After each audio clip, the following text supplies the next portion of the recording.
Foreign Minister Wang Yi. One thing I saw you also ask China to nudge Iran when it comes to this crisis. Second, with regard to China, they have a clear, obvious interest in stability in the Middle East. They obviously depend on the region for energy resources. There are many vital trading partners here. 90% of the oil, 90% of the Iranian oil, I think, is bought by China. Yeah. Well, there's that too, which is another challenge.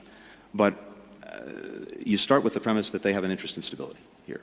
They also have relationships. They have influence. And so the question that I raised with our Chinese counterparts is, given that, we would urge you to use the influence because it's in your interest. And also, we can find through diplomacy ways to ease tensions and to avoid any conflict. That's a good thing. And to the extent China can play a constructive role in advancing that, that's good too. I think you had other topics that you raised with Wang Yi too. One of them was your concern over China's support for Russia's defense industry. What did Wang Yi respond to that one? Well, I raised this both with my counterpart Wang Yi as well as with President Xi directly. And let's understand what's going on. We have engaged with China from the start of the Russian aggression against Ukraine and urged them not to provide Russia with arms, with weapons that would fuel the aggression.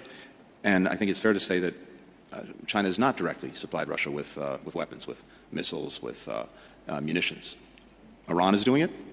North Korea is doing it. However, what China is doing is providing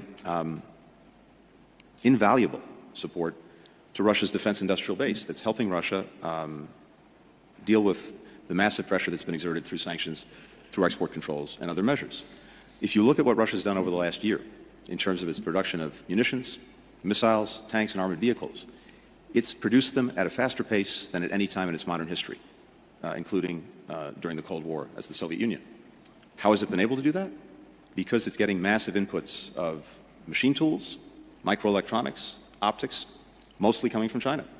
70% of the machine tools, 90% of the microelectronics are coming from China. Now, these are dual-use items, but we know very clearly where so many of them are going. And this poses two problems.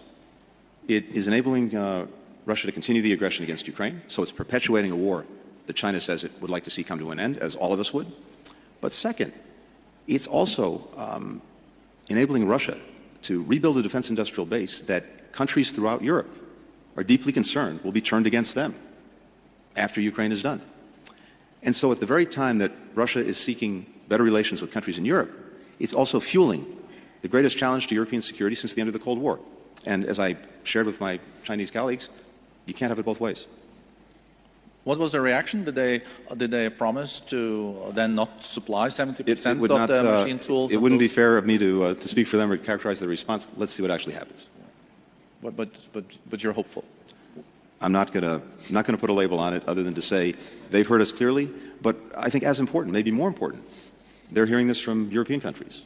I've talked to a number of European leaders about this in recent weeks, including, for example, President Macron in France, and I know the deep concern that Europeans have about this support for the defense industrial base in Russia, because again, this poses a threat to Europe's security, not only Ukraine, but all of Europe.